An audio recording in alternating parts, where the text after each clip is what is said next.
We welcome you to Pittsburgh, and I'm not Carrie Underwood. That's the voice you're supposed to be hearing right now.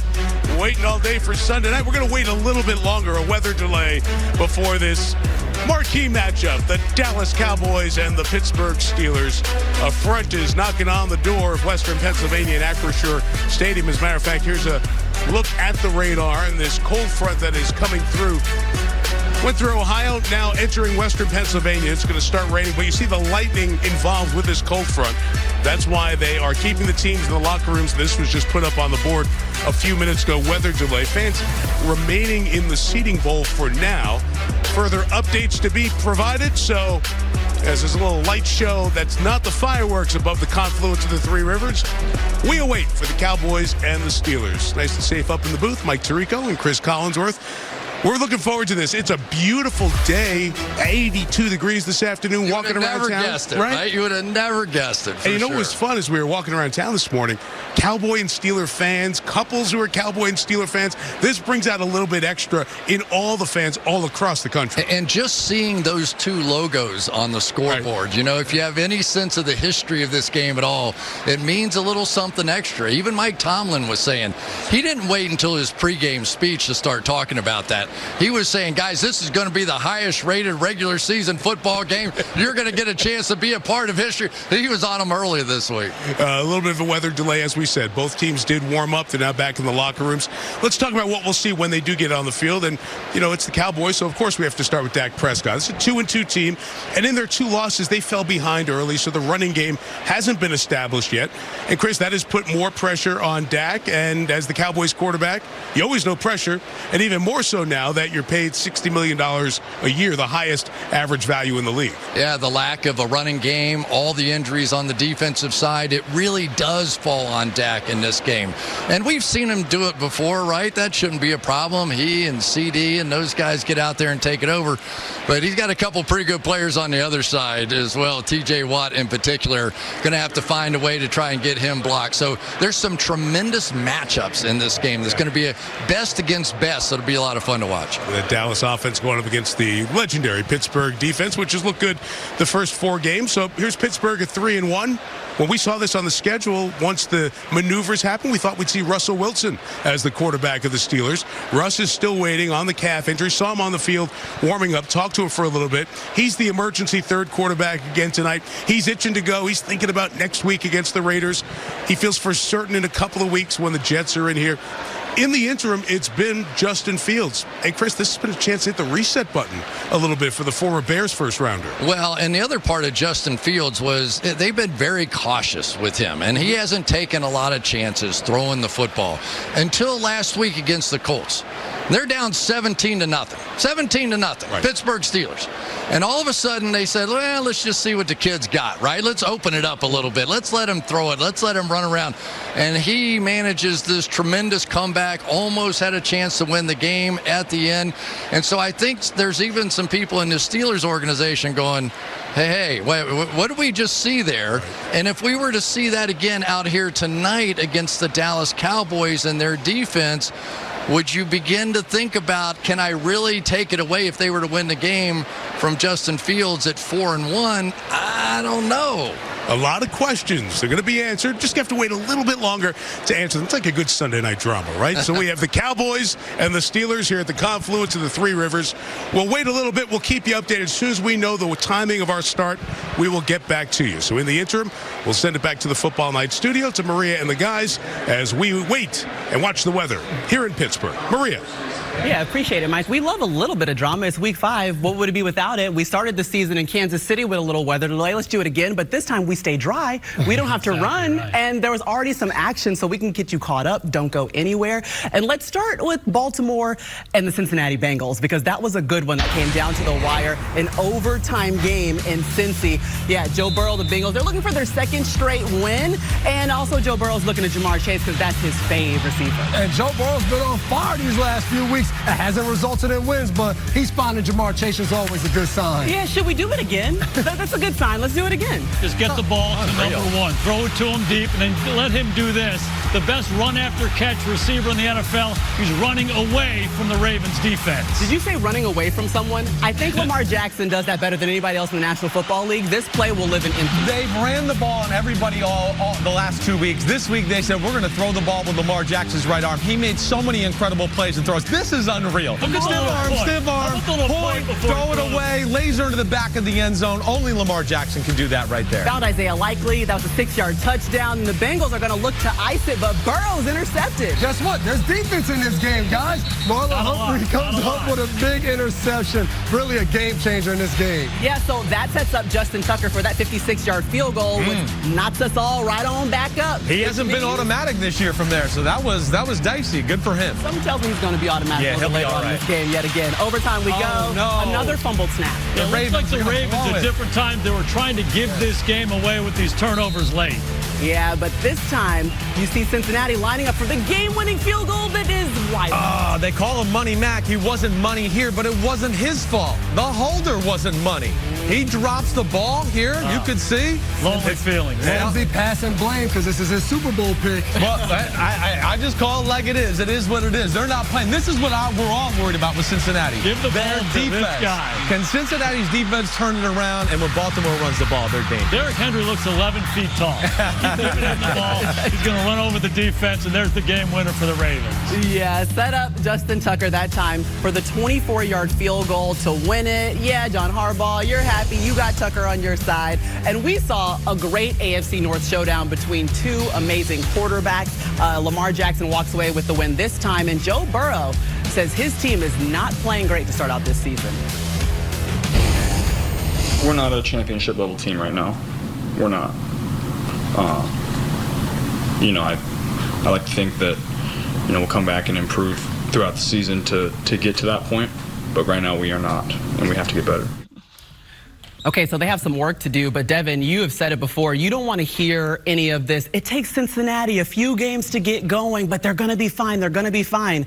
They're not fine in your mind. When you talk about championship teams, they have championship habits, the way they study, the way they prepare. All of those things goes into every single week. You don't just wake up one day and say, you know what, today we're going to turn the lights on and operate. It's not that easy in the National Football League. And this team has kind of been coasting different things in the offseason, and everyone expects them to just turn it on and win. I don't see that happening this year. I'm giving Joe Burrow the moo call. You know what the moo call is? Master of the obvious. You're 1-4. We're not a championship team. Oh, really? And they're finding ways to lose at the end of the ball game. They're all set up for the game-winning kick. Holder can't execute it. So the Bengals are playing better, but they're far from where they need to be. The big problem is the defense. We know that. I mean, the offense has been phenomenal 3 weeks in a row. I don't see the defense turning around. They have problems stopping the run. They're not great at pass rushing. The defensive coordinator, Lou Anarumo, is kind of forced into blitzing and doing some things I don't think he wants to do. On the flip side of that, we saw some things from the Ravens defense that we're also not used to seeing, Jason, and you stood up a couple times and said that in the screening room. Yeah, the DNA of this team, go back to 1995 when they showed up in Baltimore. They're tough, they're physical, they tackle. You watch them play today, and really all season long,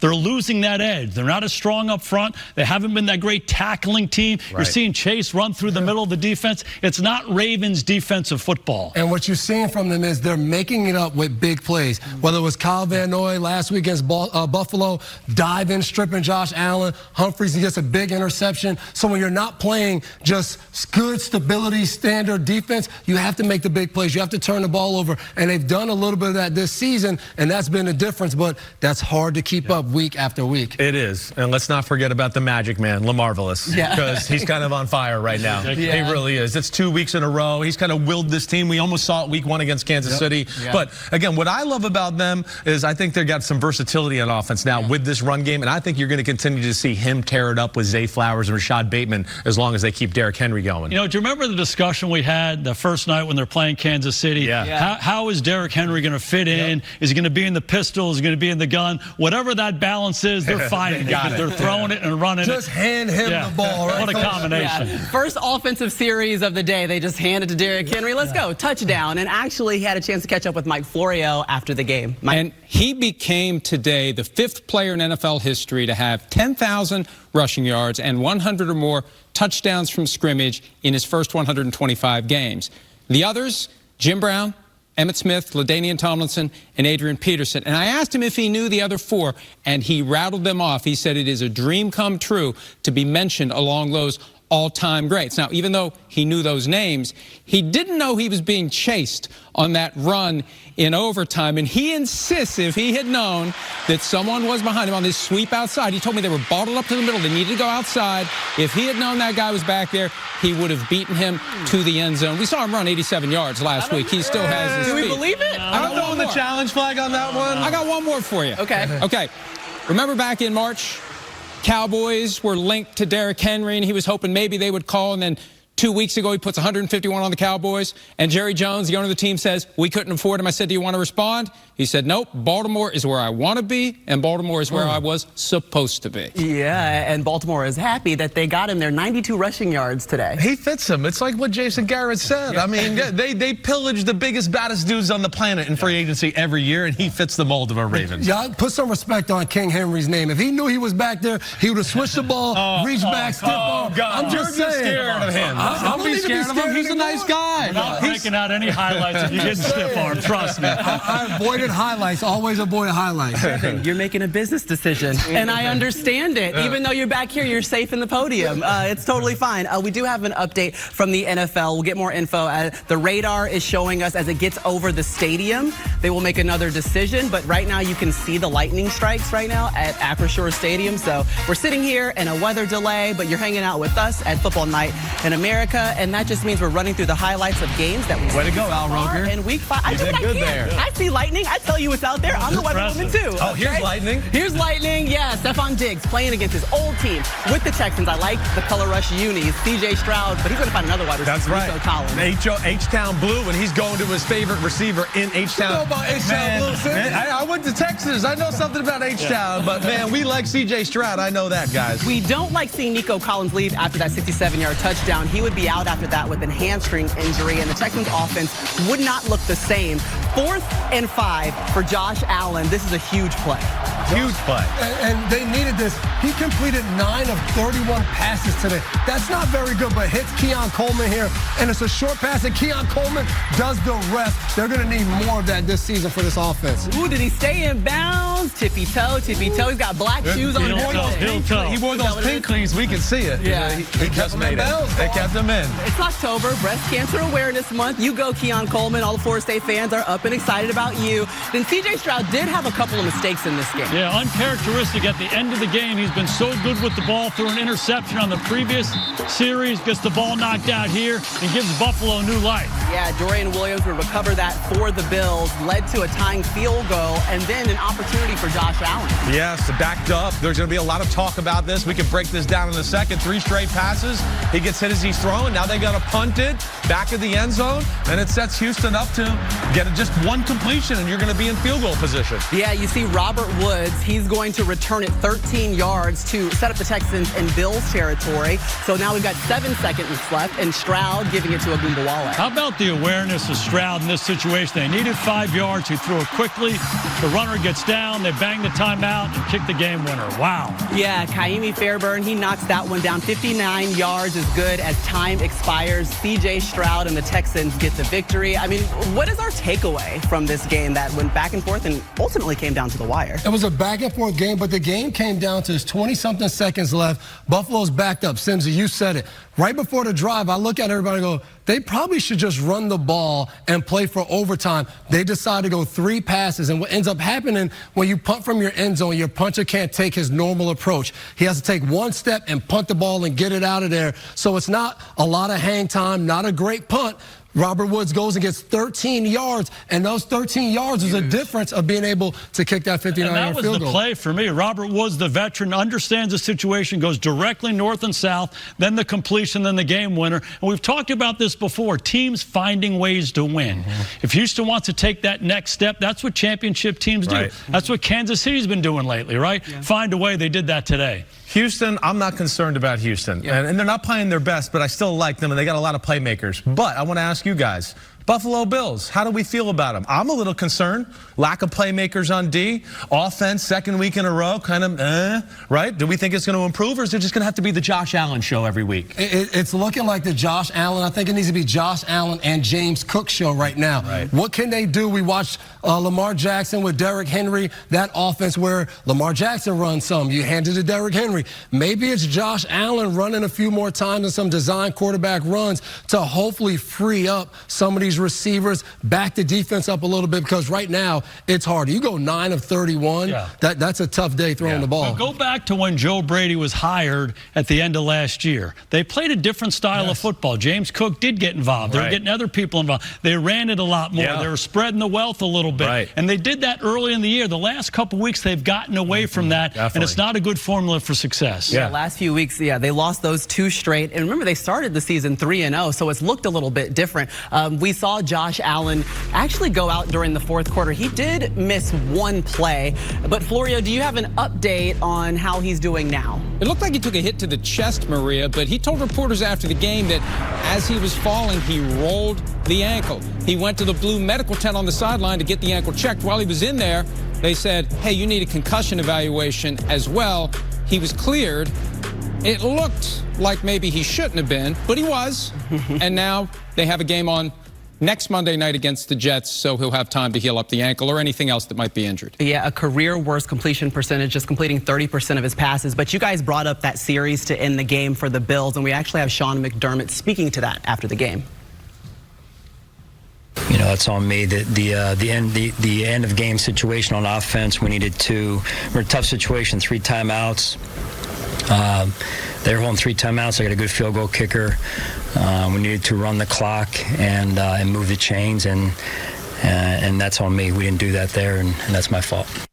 All right, Sean McDermott just taking the blame there. Your reaction to what he says? To me, it was less about running the ball to eat up the time, because they had timeouts. Houston could have banged the timeouts. It's what are your best plays? And when you're backed up as a quarterback and you're dropping back in your end zone, those are hard situations. I don't care who you are. You want to get the offensive line going that way into the defense. They didn't do that, and they suffered for it. Yeah, they did a little drive starter, a screen, I mean, something, a short pass, just to give them a little room there altogether. But, I mean, altogether, I am concerned about their offense a little. It's 2 weeks in a row. We've seen Josh Allen, like you said to start the show, had to carry the burden too much. Khalil Shakir was banged up, not playing today. Are they going to have a receiver on the offensive side of the ball that they can rely on to be a real #1 target for their offense and be consistent all year? And I think what McDermott said is the problem in Buffalo is I don't think they really thought about that situation other than we have 17, he'll make it happen. Because he said after the game he has time to think about it. He knows right away.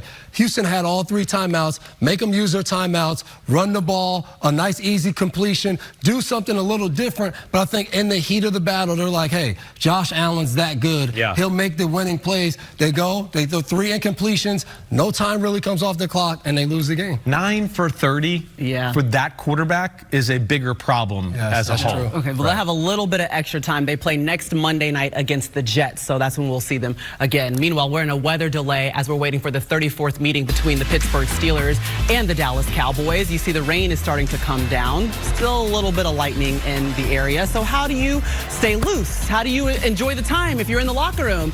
You play a little hoops, I guess? I want to ask JG. JG, do you have any tricks for, like, when the ball was wet that you thought, what'd you think about with a wet ball? There you go. Look at this. Dunk it in the Gatorade. Do a little of that. That's how you get them to be nice and slick. The key to throwing the ball well in the rain is you got to make sure you don't grip it too hard. Right. It comes like a bar of soap. Yes. And, you know, you do a lot of that kind of stuff. Let it lay in your hand a little bit instead of grip it, because it'll squirt out, and then you have no control over the football. I am not surprised by that. That's a Bill Belichick special right there. Whether it was him with a bottle of Gatorade in the center getting ready to snap the ball, he would just squirt water all over the ball. Like, I think it's supposed to rain Sunday, so you guys need to get ready. And he's not afraid of a little soapy water either. You know? It's an extra I was going to say, does it matter what the liquid is? Okay, but water works as well. All right, we have Melissa on the sidelines who has an update for us from Steelers World. Maury, I'm actually inside the tunnel just outside of the Steelers locker room. All of the coaching staff, all of the players are inside. We've heard from the team. As you guys were talking about, they're trying to stay loose. We just saw a rolling cart of food, of sandwiches, subs, a bunch of wraps go in, and then a few minutes later we saw one go into the Cowboys locker room. So presumably if they're hungry, they can eat. As for the Cowboys, we heard that they are still in pads. They are listening to music. They're trying to stay focused, and they're trying to stay loose by stretching. And it's pretty quiet in these hallways, just people kind of roaming through and everybody waiting, as we all are, for this game to start. I'll get you some more information as soon as I get it. All right, appreciate it, Melissa. And there you go, guys. They're just trying to get some snacks. I guess you got to stay nourished. I don't know that I would be able to eat before a game like this. I don't know, but they can send us some snacks. Like we're all in a delay. Send us some snacks too. We would be like knee deep in our dinner right now. Not even gonna lie, it's probably getting cold. We're not used to working this long.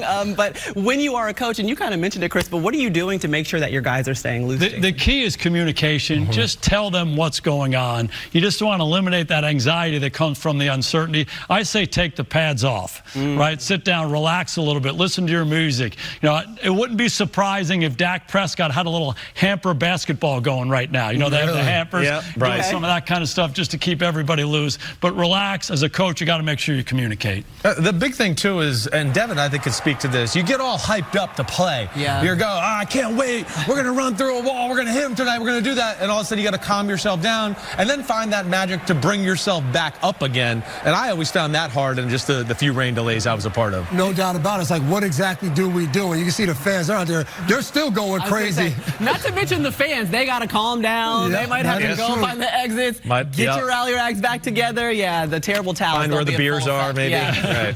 Okay, guys, this is probably like 11, 12 hours ago now, but we had the Jets, we had the Vikings, and that happened in London with a little spot of tea, okay, Tottenham Hotspur I love Stadium. the morning football. I love it. It is nice to wake up and turn it on.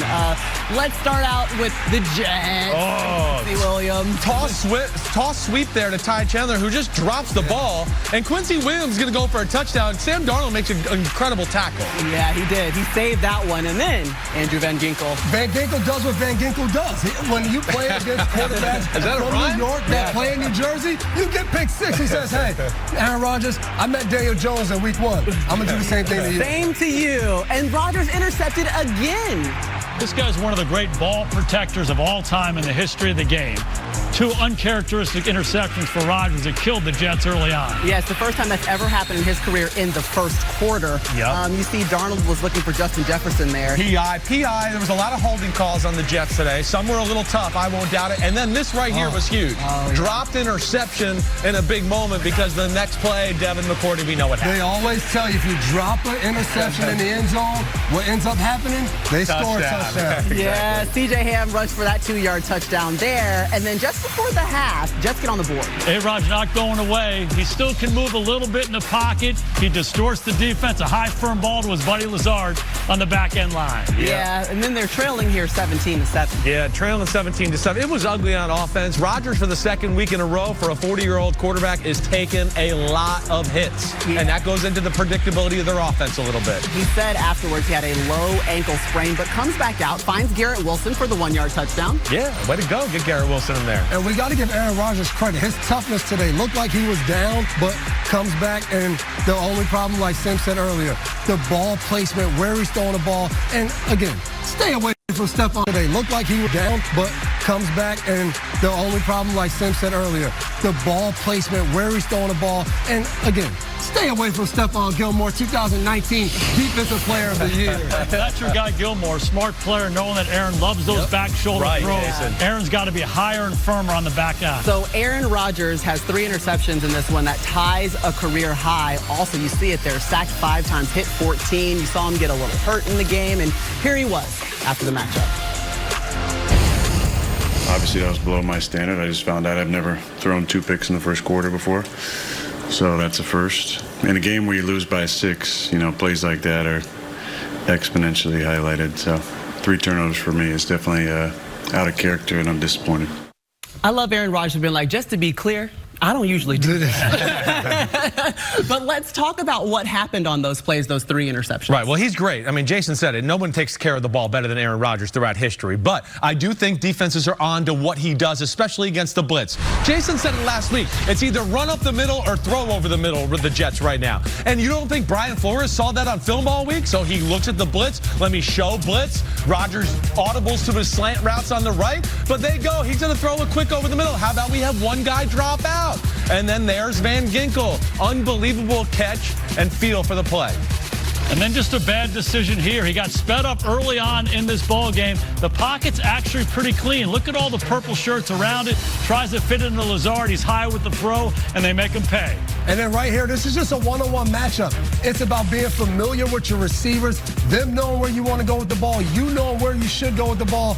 Gilmore gets his head back around. He knows more about Aaron Rodgers where he's throwing the ball than Mike Williams, and it pays off for Minnesota there. Okay, so Aaron Rodgers throws the ball 54 times. You mentioned a little bit, Devin, that the offense just seems stagnant. How do they get out of it? It's like insanity, and I think Jason really hit it. You don't want to throw the ball 54 times with any quarterback, especially not a 40-year-old quarterback. They have to help him out with the running game. There's no doubt if they don't get more balance. We talk about this every week, the burden on the quarterback. The game is too hard. Defenses are too good. If they have too much of a burden, by the end of the game, something's going to happen. They're going to turn the ball over. And that was the case. And they have 2 good running backs. Hand them the football. I agree with that. And you got Aaron Rodgers. He's one of the greatest arms in the history of football. Does everything have to be a 5-yard throw and over the middle? Can we block it up, play action pass like he's saying? Let Garrett Wilson show his 4.3 speed and run a 20-yard out route on the outside? Can we do some of that? That's where I think they'll back some defenses off right now. Yeah, well, they only had 36 rushing yards in the game, so you don't want to see that on the stat line. But what you do want to see if you're a Vikings fan is Van Ginkel with another pick 6, his second this season. That's what he does. Yeah, and he caught up with Mike Florio after the game. Yeah, I asked him to take me through the play. And this is an example of film study and breaking your own tendencies based on your own film. They made the Jets think that Van Ginkel was going to blitz on that play, and he could tell by looking at the guard who would have blocked him that he's expecting me to go, I'll back out, read the quarterback's eyes, here comes the ball, because Aaron Rodgers didn't expect him to be there. He expected him to be coming after the quarterback, and that's what set up the pick 6. Okay, guys, so now the Vikings are sitting here 5-0 for the first time since 2016. They're like, talk to me nice.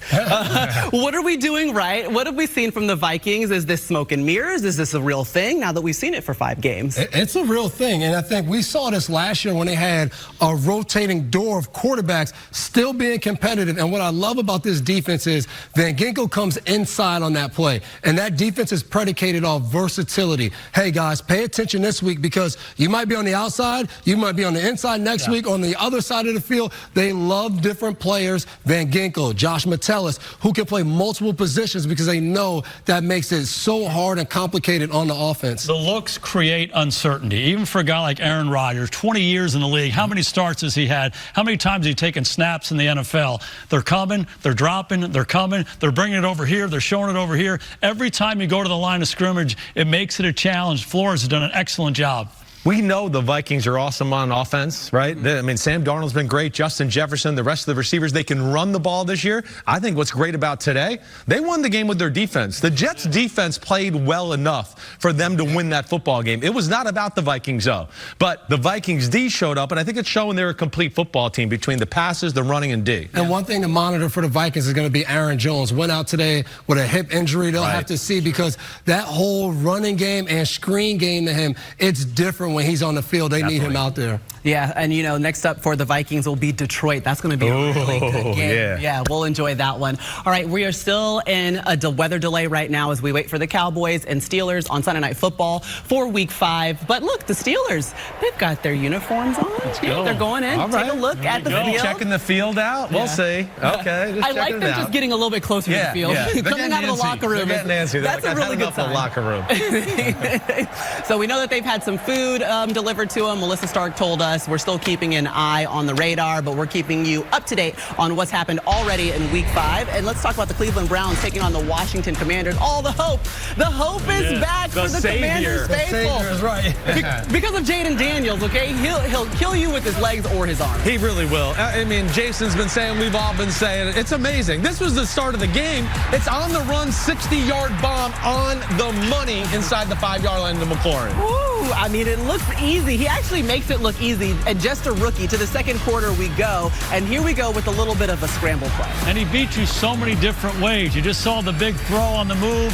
Now as a free rusher, I'm just going to make a miss, and I'm going to run 40 yards down the field and run away from this defense. This guy is elite when he escapes. Yeah, and that was on 4th and 3. That's what hope looks like, okay? That's exactly what it looks like. Just 2 plays later, Brian Robinson getting his second TD of the day.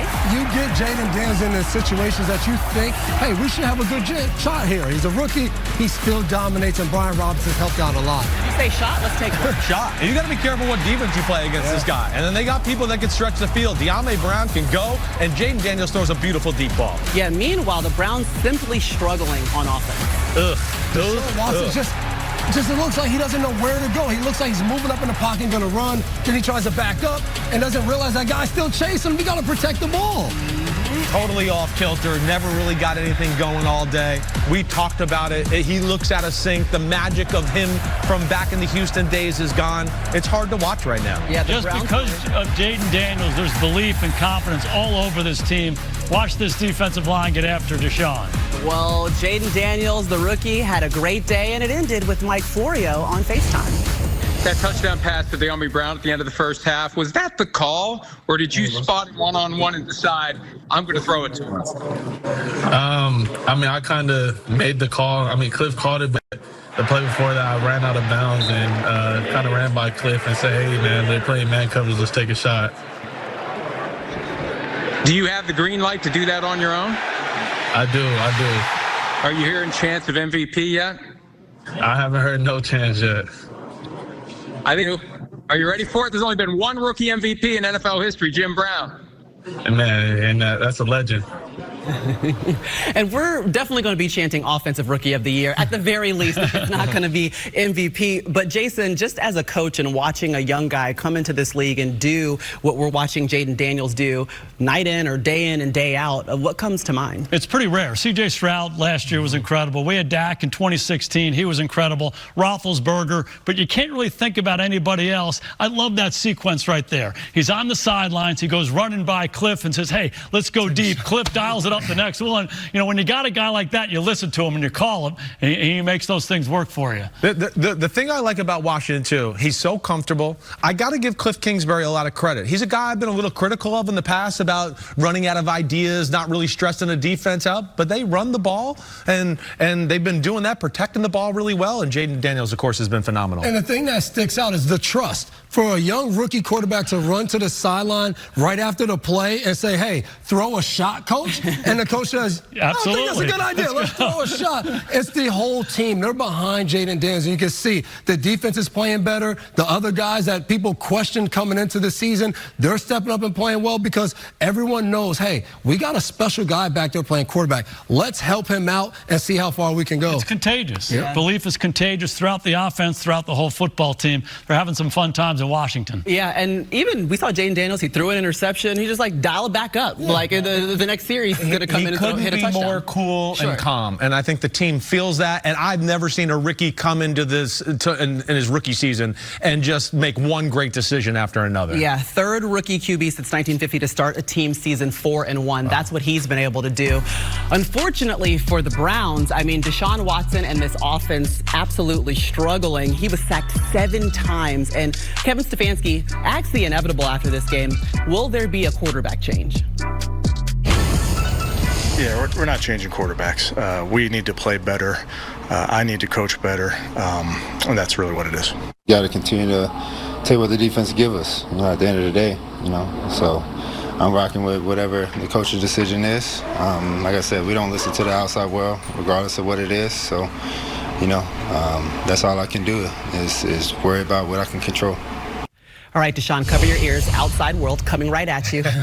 Should there be a quarterback change? 100%. I feel like this is any other team, and it doesn't have the Deshaun Watson $230 million guaranteed contract, all the trade that went to Houston and the assets there and the picks, that he would have already been benched by this point. But they're stuck, and they're a little bit handcuffed in the situation right now. Deshaun was a spectacular player in Houston. You can see why everybody kind of wanted him, even with all his off-the-field issues. So Cleveland goes out and makes this trade. A lot of stuff went to Houston. The guaranteed deal was unlike anything we've ever seen, and it's like a ball and chain on him right now. If you sit back and evaluate the quarterback play and how the team has played, you can't keep him in there. Jameis go in there, give the team a spark, and you reflect back to last year when Joe Flacco was playing at the end of the year. They didn't play well up to that point. Joe started playing, they started playing well, and they make a playoff run. I think they're in a similar situation. When I was in New England and things weren't going well, Coach Belichick would always come in and say, hey, when things aren't going well, we're not getting the result we want, changes need to be made. And if this was a different position, a defensive end who's not staying outside or a corner that's not covering, we'd be like, hey, get the next guy in there. And I think in this situation, you have to say, we're not playing well. What's a move we can make to possibly help our team win? It's replacing Deshaun Watson with Jameis Winston. Winston has come in. He's earned the right from a lot of guys on the team. They've talked about his leadership, what he's been able to do. They need to give him a shot. And the move doesn't have to be forever. Exactly. If we make this, we don't say, okay, let's get rid of him now.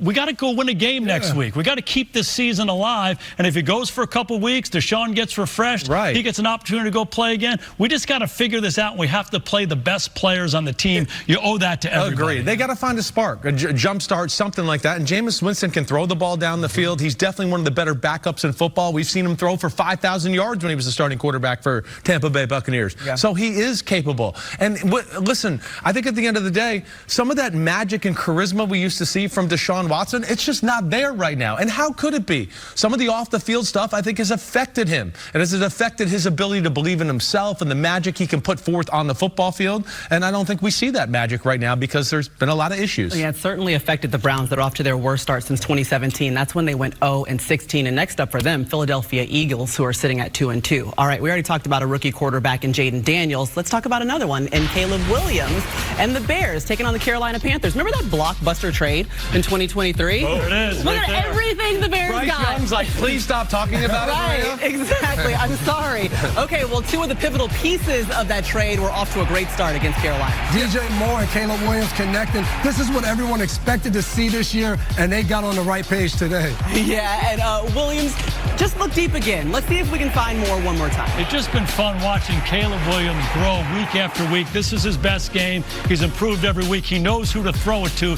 Keep getting the ball to number 2. Good things are going to happen. Yeah, the Bears go on to win it. They go to 3-2, their best start since 2021. And how about Caleb Williams? 20 for 29, 304 yards passing, a couple TDs. Impressive. Yeah, very impressive. I mean, there's a reason he's the #1 pick, right? He's special. He made us say wow a few times today back in the viewing room. Throwing on the run, he's as good as anybody in football. The receivers are healthy. That's a good thing, right? Because they were banged up a little early in the year. And then he said it earlier today. DeAndre Swift, they're running the ball a little bit just to keep everybody off of Caleb Williams in the pass game. And we said it last week. We're like, hey, I get it. They're not getting a lot of yards running today. Swift only averaged 3.5 yards a carry, but they gave him the ball 21 times. So Carolina had to keep respecting the run game. They had to keep showing up for it, and then Caleb Williams can do the rest. When he gets an open pocket, when he gets guys down the field, it's not packed in there, he can deliver some great throws. The other part of it for me with Caleb, we saw the spectacular plays that he made, but it's the little plays,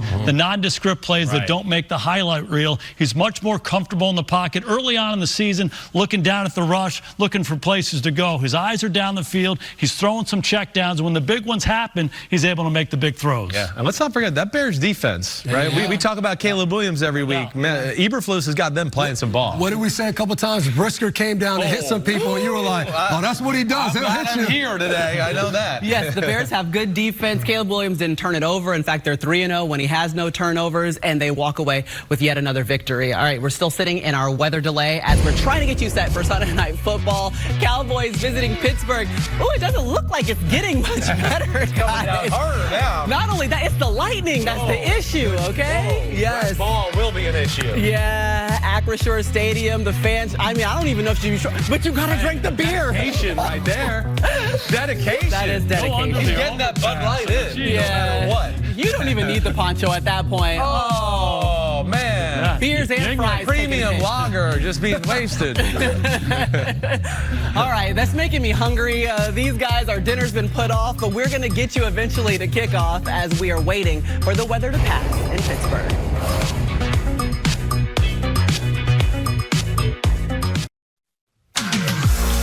In a weather delay as the Cowboys wait to take on the Steelers in Acrisure Stadium, the NFL will have more info once the radar shows that the front is over the stadium and heading past. As you can see, the rain is coming down, it is pouring, and there's a lot of lightning going on, but this guy doesn't care, okay? Give him a terrible towel, tell him the game starts in like 6 hours, he would sit there and wait, I think. He's loving it. He could care less. He's fine right now. Little does he know he's on Football Night in America. He's had a couple beverages. Yeah, he's a little numb right now. Yeah, we've seen guys in ponchos trying to make sure they're getting their beer underneath it. I mean, the weather delay has not stopped the fans. It's not going to stop us from showing you exactly what's been going on around the league. Maria Taylor, we got Chris Sims, Devin McCourty, and Jason Garrett here with you. And we had a shocker in Week 5 as the Cardinals took on the 49ers. It was a hot one, guys, okay? No rain, but it was blazing hot. They wanted to wear their white jerseys, and the NFL said no. Look at Kittle. He's going to melt. Yeah, Kittle's like meditating before the game through all of that heat. Okay, Cardinals down 13-10 and a blocked field goal. Blocked field goal. Lenore picks it up. Touchdown.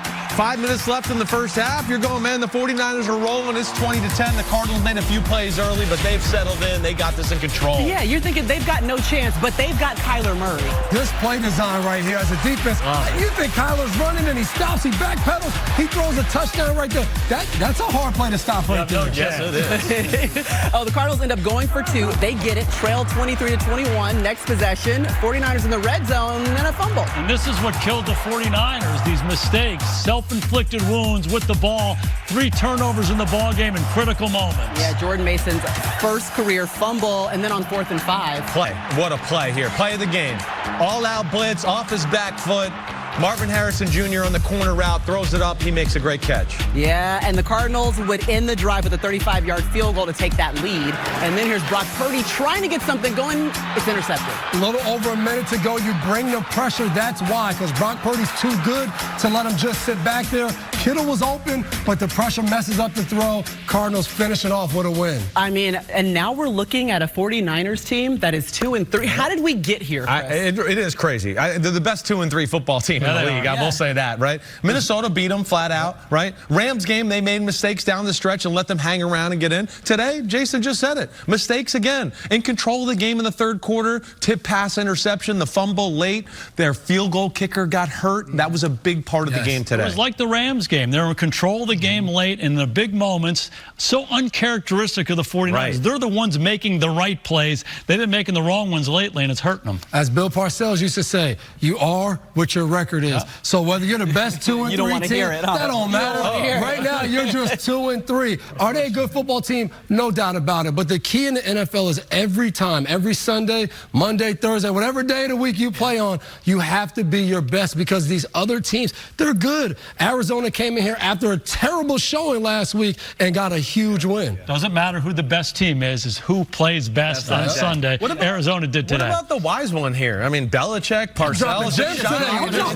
Lines of knowledge. How different does this team look, though, if Christian McCaffrey is able to play in this game? Oh, I do think he adds an element in they would look a lot different. You got to have a different call sheet when you play defensive coordinator and McCaffrey's in because they can do so much with them in the pass game as well, let alone some of these Jordan Mason runs that maybe went for 25 yards. There's 70-yard runs with Christian McCaffrey. I agree with that. I think that was the biggest takeaway. Glad you agree with that. Jordan Mason had one run today where he breaks out on the sideline, looks like he might go. Right. And right there, Brady said it. He's like, if that's McCaffrey, that's probably a touchdown. And that's the difference. Yeah, but teams all over the league are playing with injuries. Let's go back to what you said. You are what your record is. Independent of who the injuries are and who's playing on Sunday, they should have won the game today. Yes, they're a better team than Arizona. They had an opportunity to win it, and they did not get the job done. Do you think sometimes the way they ended last season in the Super Bowl, you got back again, and then you lose in overtime on the last play. Do you think that sometimes impacts your team in the offseason into the regular season? I got to think so. Yeah. I mean, you know, I know those guys out there a little bit. They were exhausted. They didn't want to watch the replay of the Super Bowl for a long, long time. You guys could speak to it. I didn't play in Super Bowls. You guys did. I mean, when you lose, it's crushing for you. Yeah, but what you teach as a coach every single day is next play, next series, next quarter, next game. All that stuff is part of the mantra, and they've been so good at that forever. They're just not doing it right now. They got to get back to being who they are. And I will say, I remember the times we lost in the Super Bowl. Those are some of our hardest off seasons. Coming back, like it just drove you. And Bill made sure he was going to give you reasons to come in and work your butt off every day. Because he would remind us. I remember we lost the Super Bowl to the Philadelphia Eagles. We come back the next year, we're playing the Colts. Frank Wright goes there. We're watching the plays from the Super Bowl the night of the game. The morning we wake up, he's showing us these plays. It's like, Coach, that just happened. I'm still hurt by that. But he didn't care. It's like, we could get better off this. And I want to remind you, we fell short last year. Right. Silver lining for the Niners, too. Brandon Ayuk got going today. It was the first day we saw him earn his, $32 million paycheck. So that was good to see. Well, and they're hoping that can maybe carry over. The next game will be Thursday night against the Seattle Seahawks. We'll talk about what they did here in Week 5 against the Giants. But we've got a weather delay right now. Cowboys, Steelers. Yeah, we're trying to wrap up Week 5. Oh, man, Joe, look at that. Sunglasses. I see you. You gotta have your shades. Doesn't matter what the weather is, he's okay? On a strict sit-up program right there. No sit-ups. All the great jerseys are out. Man, sweatshirt in the rain, that's not good. And the lightning is still going. That's never a good sign. As you know, like, we can play in the rain, but when you see the lightning, the delay continues. All right, I told you the 49ers have to play the Seahawks next. Let's see what the Seahawks did this week. They're taking on the Giants and Danny Dimes. Oh, there he is. There he is, Danny Dimes. Okay, New York just look for any reason to get mad at Danny Dimes for anything, okay? They just blame everything with the Giants on him. Today, they can't blame anything. Dime to Darius Slayton to get him started early. Yeah, 30 yards. That one was good. Giants up 17-10 to the fourth quarter. We go. They go for it on 4th and 1. Brian Burns right off the edge. He didn't even think about the run on 4th and 1. He went right to the QB. Later in the fourth, how about this blocked field goal? Hey, offense, defense, kicking game in the big moments. You kidding me? Jumping over the tile. That was insane. Insane. Isaiah Simmons returned it 60 yards for a touchdown. So what could have been the game tire ends up being the game loser. All right, the Packers taking on the Rams. McVay. And right now, the Rams a little bit hobbled. No Cooper Kupp. Jordan Love is back looking for his first win as a starter this season. Oh, don't do it, Jordan. Don't do it. I mean, he did it. He did it. He had some bad interceptions last week, and we all shook our head in awe right there and just went, oh, my gosh, that was really bad. Yeah, that was tough, but he would get it right back. And it's the simple plays. Right here, they design a nice play. Tucker Kraft comes all the way against the opposite side of formation. Nice, easy 10-yard throw. Let Tucker Kraft do the rest, and it led to a touchdown. Yeah, 66-yard touchdown, so that feels a little bit better. Then later in the third, Love to Kraft again. Love the call. The screen down in the red zone is tough.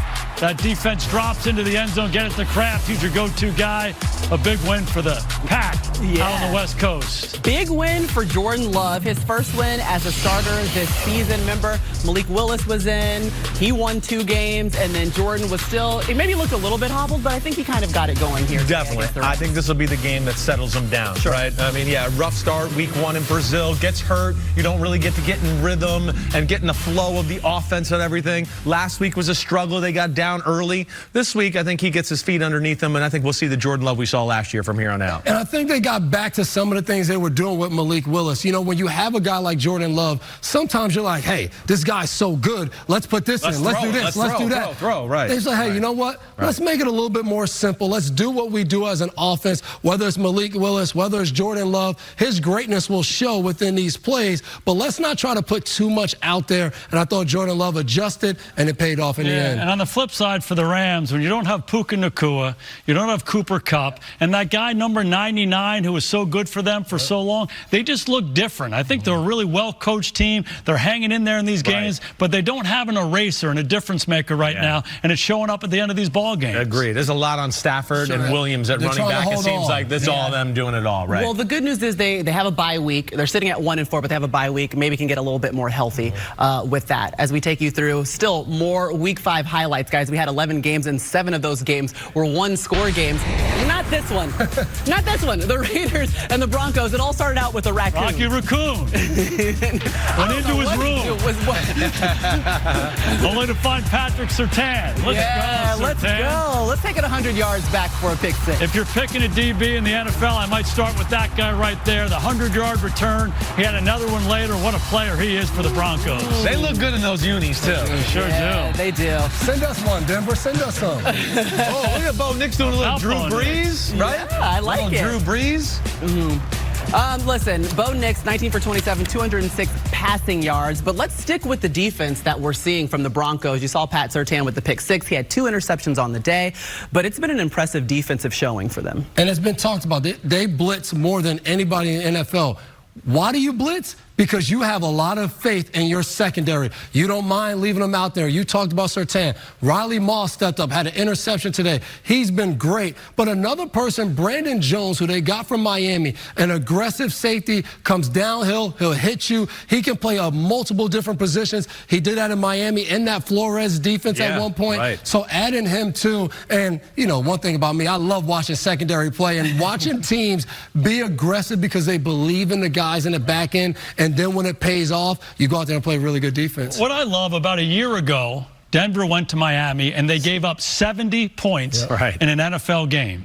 And to me, I give Sean Payton and Vance Joseph so much credit. They cleaned house. They got rid of the guys that didn't fit. They went with a younger defense. They played so much better over the course of the season last year. And this is a hungry defense. A lot of young guys playing defense the right way. They're impressive. Denver's tough and physical. Sean Payton doesn't get enough credit for that. They can run the ball.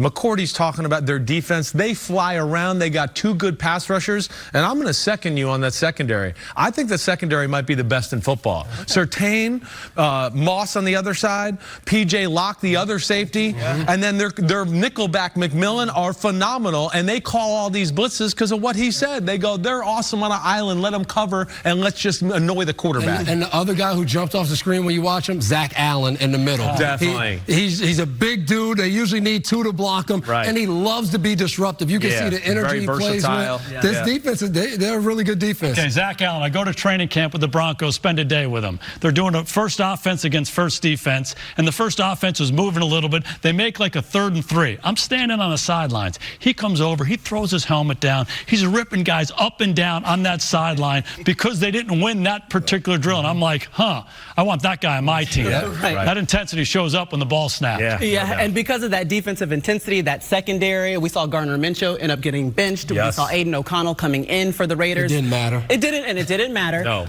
And also, Bo Nix, how about this? The first Broncos rookie QB to win 3 straight games, which is certainly impressive. But there was a heated exchange with his head coach, Sean Payton. I don't know what they're saying here. I love it. I like it too. But the good news is Sean Payton had to answer the question about what was going on the sidelines after the game. How would you characterize the conversation you had with Bo after the miss fired in the end zone to Franklin? And I've seen you have these conversations. It's part of the deal. Listen, last year, all of a sudden, it's just, there's still a little bit of Ferris Bueller in this player that we got to get rid of. All right, talking about Bo, and I love him to death. And so sometimes it's my love language. I love it. All married folks know about that. I played for Sean for 3 years. I've seen that love language a lot. Look at the intensity in his eyes. And I love the reference to Ferris Bueller. There's too much Ferris Bueller in this player. We got to get that out of him. Sean's a hell of a coach, and it's a great marriage right now. He loves Bo Nix. That's right. This isn't band camp. This is football. All right? And then you're going to yell. Emotions run high every now and then. I bet you when he sits down tonight on the couch, he's going to go, man, I like that Bo Nix gave it back to me a little bit and showed something, right? And that's what I love. Bo Nix has something to say. I don't know what the issue was, but his eyes was wide open. He's like, nah, Sean Payton, I know you coach Drew Brees. He has 80,000 passes. All that. This is what happened, Sean. You're not listening to me, so I like it, Bo Nix. Something about the personnel group. I read lips pretty good. It was something like that. And let's be clear. That's how I gather these guys up, okay, when we're in the screening room. Get it together. Get into the studio. That's right. That's my love language. And I've had to have that love language a little bit longer longer here today because we're sitting in a weather delay. We are waiting for that storm to pass over Pittsburgh. Man. Wow. Every time we go, it gets worse. Every time we get in, there's a waterfall here now. Sorry, America. We're hoping to go back and get better pictures too. I know. It's like the log ride at Disney World. Look at this. Wow. It might be a slip and slide by the time we actually get the game going. They better have the long cleats on so they don't slip too much. Yeah, I mean, still in a weather delay right now. We're waiting for the 34th meeting between these two squads. We've been talking about it's an old school matchup, an old school rivalry, and we just want to see it taking place. And we're just trying to get you set for week 5, the way that it ends, with walking you through everything that we've seen so far this week, including Tony Dungy, who's celebrating his 69th birthday, who sat down with Mike Tomlin a little bit earlier this week. Big game coming up. We want to talk a little ball. Yeah. Let's look at a little Cowboys. I know, especially your defensive side of the ball, CeeDee Lamb. Got to take care of him. I was at practice. I saw a green jersey. The guys want to identify where he is. For us, he is the primary target in a rhythm offense. We're going to rotate a lot of coverage around him. That's where you start. Now, this is something I don't expect to see. This is 4 years ago, and this is T.J. Watt on CeeDee Lamb. No, we didn't necessarily know who CeeDee Lamb was back then at that level. And Lamb's in the end zone. Let's go to the next play. Now, this is a little more like Steeler football. He's going to catch the ball, but we got a lot of people coming. And that in and out component, even in zone, we want to have inside and outside position on him, challenge him in that way. And then obviously, we want to be aggressive post catch in an effort to minimize the run after, and then also in an effort to get the ball back. This guy is the #1 receiver in the NFL over the last 2 years in explosion plays. And so we got to minimize the run after for sure. Well, one of the ways you negate explosive plays is by pass rush, and you got one of the best in the business. Absolutely. Tell me about TJ. His talents are unique, but his football intellect is on the ceiling. And he's always hunting the football. Because this is what you're talking about here. They got 3 guys ready to block. Such is life for TJ. You know, that's the life of an elite pass rusher, man. Keep fighting, keep hustling. TJ is ultra talented, but he'll be the first to tell you it's the collective, and together we eat. Give me this sack right here. Come on, TJ. With each of these clips, man, you see the first thing that comes in is his ball-searching component of play. Plays like this we see routinely, although we don't take it for granted. We appreciate it. You and I have been around great players like that, man, and their ability to rise up in the weightiest of moments is a component that defines them in terms of what they do. As a Falcons fan that watched T.J. Watt single-handedly win a game in Atlanta, it must feel good if you're a coach like Mike Tomlin and you know that that guy's on your sideline, Coach. There is no doubt. We were talking about erasers before. When you have a guy like that, he's that. And he's a guy who can disrupt so many different ways. Excellent run defender, can rush and sack the quarterback, but the tip balls and the interceptions, he's a ball disruptor. Yeah, Coach Tomlin just talked about that, and one of the elites now and really of all time at that position. And one of the things they didn't talk about is the tone he sets by being their best player, but also their hardest worker. They always talk about his work ethic, his dedication to the game, that defense, how he leads them. So when you have that, a guy who's super talented, but tries to outwork everyone around him, it just raises the level of the defense and the offense, because I'm sure there's plenty of practices where he's just out there dominating and somebody has to do something to make a play on the offense. When you're the best player and the best worker, right, the rest of the team follows for sure. And to me, it starts with the head coach, Tomlin. Yeah. I was down in Tampa with Mike Tomlin as the DB coach. Jason was there with us one off season. He's one of the greatest motivators and leaders of men that I ever have been around in my life. He really is special that way. The message he gives his guys day in and day out has a great way of being able to push and prod you, but still you know he loves you. And that's where he's special, and he's got that going, and it shows in their defense in Pittsburgh. You know, I spent a day with the Steelers in training camp, and I must have asked 20 people, players, coaches, staff members, what makes this place special? They said, oh, of course, the Rooney family. They're incredible. Football royalty. And then every person, Mike T, Coach Tomlin, Mike T. The environment he creates to allow everybody to be their best and their team to be the best. There's a reason he's been there for 18 years. They've never had a losing season. A special combination, T.J. Watt and Mike Tomlin. Definitely. Yeah, you probably can't say that enough. Never had a losing season as a head coach. I mean, it's hard to believe, honestly. Well, and he'll tell you, too, like you go around training camps to other teams, and they all go, is Pittsburgh hitting a lot? squad? Are they ready? Are they ready to go? Because they're so physical because of him. All right. Well, we're sitting in our weather delay. We're waiting for the Cowboys to kick off against the Steelers. But we're hearing that they're hoping to have players back out at 9:25 Eastern for a 9:45 kick. So as you can see, look, we got some fans going back into the stands. Like, that's a really big deal right now. It's a good sign. That's a good sign. I don't see a ton of rain, okay? People can drink their beers without actually having a poncho on right now. We get those terrible towels out there. Who knows? We might be kicking off soon. Meanwhile, we can see that the weather is moving over Acrisure Stadium. We've been waiting for it to pass, and it looks like it is making its way behind us. Let's go. Yeah. Get out of here. Get out of here. Yeah, we like don't have time for you. Hungry. Yeah, we're trying to get to dinner, trying to get those wraps that they were serving up to the Steelers. We got plenty more right after this.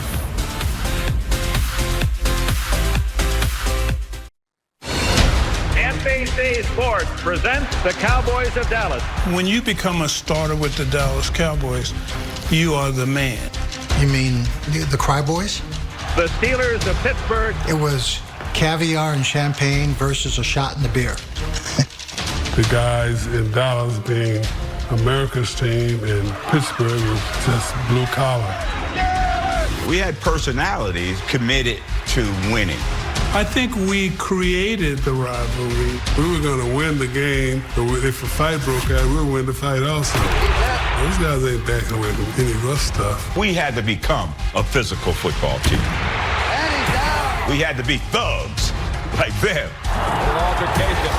Oh, baby, it's on now. Game on. Which team is pro football's best?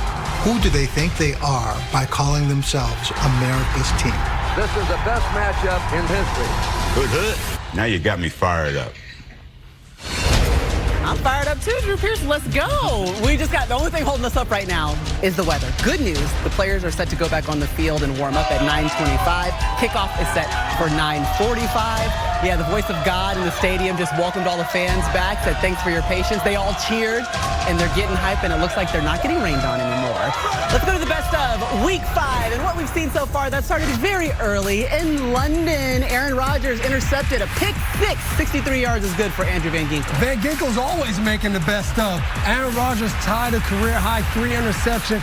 Van Ginkel says, you throw it to me, I know exactly what I'm going to do. I got reservations for 6 in the end zone. This guy continues to make big plays for the Minnesota Vikings defense. The Bears and the Panthers. Caleb Williams connecting with DJ Moore for 2 touchdowns. Don't look now. Caleb Williams getting better and better every week. Threw for over 300 yards, looked comfortable in the pocket, and kept throwing to that guy, number 2, DJ Moore. Yeah, Carolina fans just looking at that blockbuster 2023 trade like, dang, Caleb and DJ. Yes, both of them. Jaden Daniels, the rookie, he made it look easy against the Browns. Every week he does. Commanders command, and there he goes. It's Jaden Daniels' bomb to De'Ami Brown. He has looked as smooth. He looks like he's a 10-year veteran playing out there right now. Yeah, they've won 4 straight. They had 4 wins last season.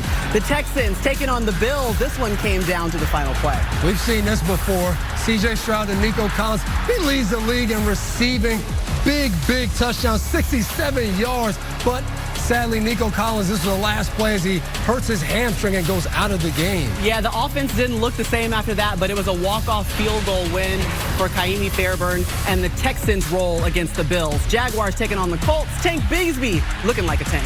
Frank the Tank Bigsby. Going old school on us, Simsy. I like it. Physical. 2 touchdowns. Yeah. The guy could not be tackled all day long.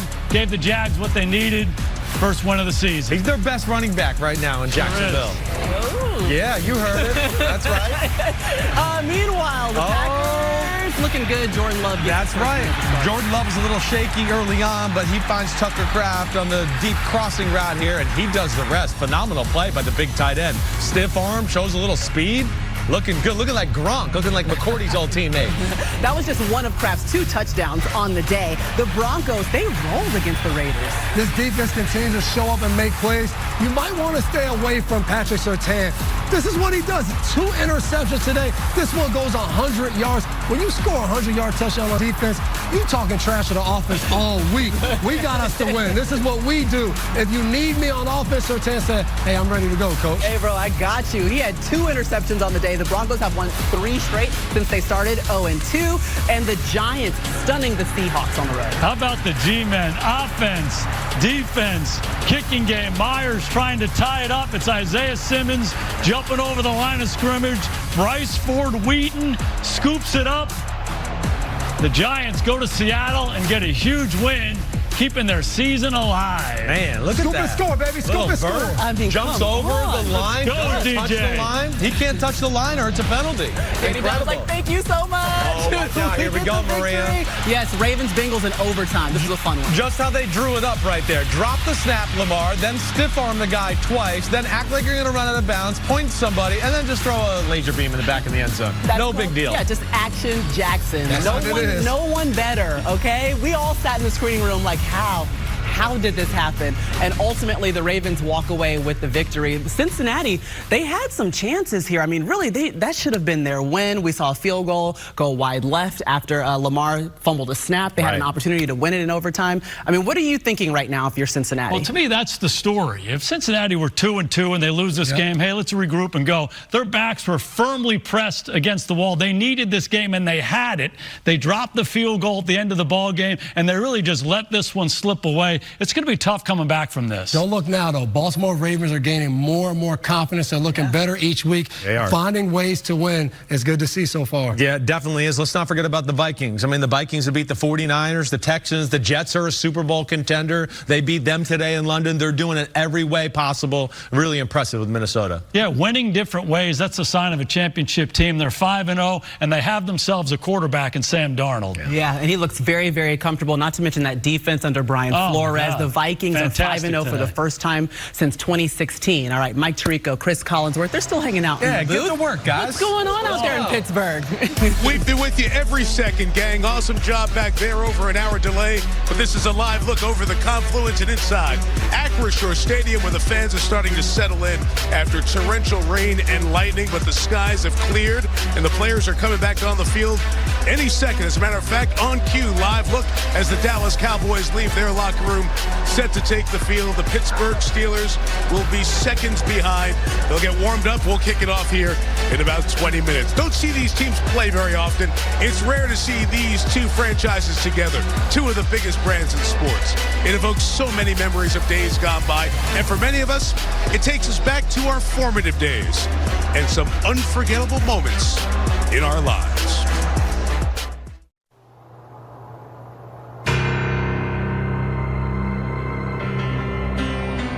I think my favorite thing about this game is its power to connect who we are to who we were, to prove that our most powerful memories, our most enduring loves, can stay with us forever.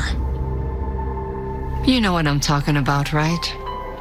Sometimes, some nights, it all just comes back. This is the best matchup in Super Bowl history. Fletcher wants to throw the ball way down in his jumbled and Their love affair, well, maybe not love the way I usually sing about it, but still, you know, work with me here. I mean, when you touch me like this, when you hold me like that, it kind of fits, no? But really, what beautiful passion it produced, what painful heartbreak it revealed so long ago. It was lost long ago, but it's all coming back to me. Like so many old flames, it always feels right when they're back together, don't you think? Like tonight, evoking the kind of magic they once produced. The Cowboys and the Steelers, a timeless classic on Sunday night.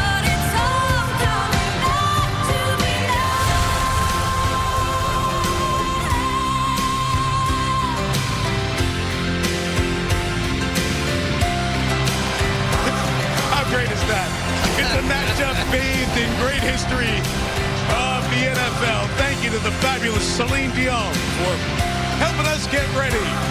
An hour later than planned, The players back on the field here live at Acrisure Stadium.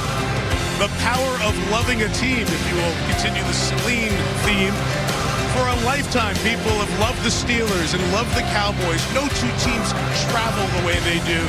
Every 4 years, the way the schedule's set up, we get to see them share a field. And there's Dak Prescott, the quarterback of the Dallas Cowboys, ready to roll as the Cowboys and Steelers will get 15 minutes to get warmed up. We'll kick this thing off coming up at 9:45 Eastern Time. And Dak Prescott will be across the line of scrimmage from T.J. Watt, who, as mentioned in the studio, knocking on the door of 100 career sacks. He'll be one of the fastest to do it in NFL history. He's only half a sack away. He's one of the players, including Cameron Hayward, who set the tone up front.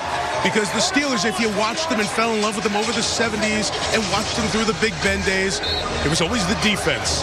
And once again, this Steeler team, off to a 3-1 start this year, is defined by what they do on the defensive side of the ball. Chris Collinsworth, the Cowboys have had a bunch of 88s through their unbelievable history. That is the latest. CeeDee Lamb, a guy who will be very busy tonight. One of the best guys we've seen in action after the catch. He has the ability to take almost anything and take it the distance.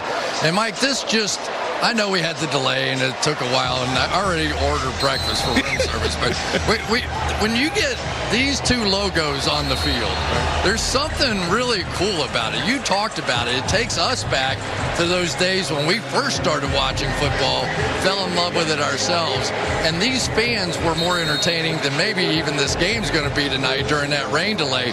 They were chanting. They were all in. Both teams represented in this crowd out here. This is going to be a bit of a raw, emotional night tonight.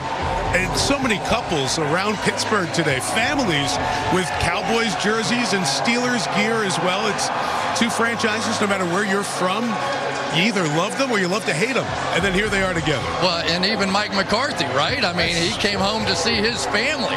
This is where he grew up. This is what meant the most to him, the Steelers, and that's how he basically formed a lot of his ideas. And tonight, there he is staring across the way at the Pittsburgh Steelers, the team that he cheered for so greatly. And he had a Super Bowl win against them when he was with the Green Bay Packers, but yet to beat them during the course of the regular season. He grew up in Greenfield. It's one of the first neighborhoods outside of downtown, or downtown, as they say around here. St. Rosalia's Prep, where he first went to school. Western Pennsylvania's in his blood, and he is so thrilled to be back here one more time. He's been here before coaching, but he gets to do it again. It's Mike Tomlin's town. Mike Tomlin just kind of defines this Pittsburgh area, and following the legacy of Knoll and Cower, he has kept the standard, and he continues to set it with this Pittsburgh team. Never a losing season in the 17 years, and he too embraced what all of this is about, the Steelers and the Cowboys on Sunday Night Football. Teams back on the field, getting closer to kick. Before you guys get dinner back in the studio, Maria will check back in with you all. One more. I would let you go back, but they're telling me I have to go back to you, so go ahead. I thought we could go ahead and go eat, Mike. I thought you was going to take over. But there's nothing more reassuring than seeing the countdown to kickoff clock ticking down a little bit closer to kickoff for this one. But if the players are on the field, that means that Jack, Tony, and Rodney have been let back on the field. Has Rodney got an umbrella? Yeah, how's it going? We have put the umbrella down since you were back on the field. The fans are pouring back in it. It really sounds like they've been forced to wait. They're ready to get this game going, but none of these weather delays, they're all a little bit different, and really what separates this one is that the players, the teams, they knew that this storm was coming and they prepared. Yeah, they did. We were talking to Dak Prescott before the game when they were warming up. I asked him, what's the key for you guys tonight? And he said, well, we're going to have some ups and downs in the weather. We've got to stay flat and stay calm no matter what happens, even if we have a delay. I don't think it's a big deal having a delay, because as a football player, you go through so much adversity, you go through so many delays, whether you're waiting on meetings, practice, lunch, whatever it is. I mean, when you're traveling, it's just no big deal to me. And you know what this reminds me of, and you'll know this, the Super Bowl. You come out, you warm up for the Super Bowl, you go back in the locker room for about 45 minutes, and then you come out and play the game. And you look at this crowd too, Coach, they're actually a lot more pumped up than they were before the rain. Oh, they've been waiting. Hey, Coach, you said that at one point in time you guys used to prepare for situations like this? Absolutely. Absolutely. In Tampa, we'd have this possibility all the time, so we'd practice it. And what you do, you ask Minka Fitzpatrick what his pregame routine was. You tell your guys, go back into that routine. You give them the watch. We're going to go in 41 minutes or 43 minutes, and you go. And, Coach, I'm looking at the grass, right? And the grass is a little wet, but now the turf is actually perfect. It's soft, and with the cleats that they're wearing, they're not going to slip and slide. I don't think they will. They didn't have the opportunity to get the tarp out, so the field is soaked right now. I'm stepping in a puddle as we stand here right now. So who benefits more from the wet field and what is going to be different now? The team that can run the football, and that's the Pittsburgh Steelers. The Dallas Cowboys, they're not committed to running the football. They're paying Dak Prescott a lot of money. They want him to win. But I would say the Pittsburgh Steelers. I've been around Mike Tomlin, and I promise you, in that locker room during that 45-minute break, he said, we were going to run the football against these guys. We're going to run it even more now in this weather. Both of you guys spent a lot of time with Mike Tomlin. You this week, you right before the game sitting on the bench. What's his perspective on this team right now? My secrets, all right, but we just talked about family, asked him how he was doing. But it's to me, I see why he's so successful, because the type of guy he is, how honest he is, how forward he is. He's just a great coach. All week, he's been telling his players, embrace the moment, okay? We're playing the Cowboys. This is a big game, national TV. Let's play Steeler football, and I'm sure that's what he emphasized. Handle the pressure. Handle the pressure. Maria Taylor, there is terrible towels spinning in every direction. They are ready for some Sunday night football in Pittsburgh. And we are so close to kickoff. And just in case you missed it, because we've had such a long weather delay, America chose the Steelers. Jason Garrett chose the Steelers. It's about the injuries. It's about the injuries. Pittsburgh got more ways to win the football game. I trust the Pittsburgh defense more than Dallas. All right, it's already been a dramatic day. 7 one-score games out of the 11 that we watched. 8 decided in the final minute. 3 came down to a game-winning field goal. You just watched a weather delay, and now Sunday Night Football is ready to kick off.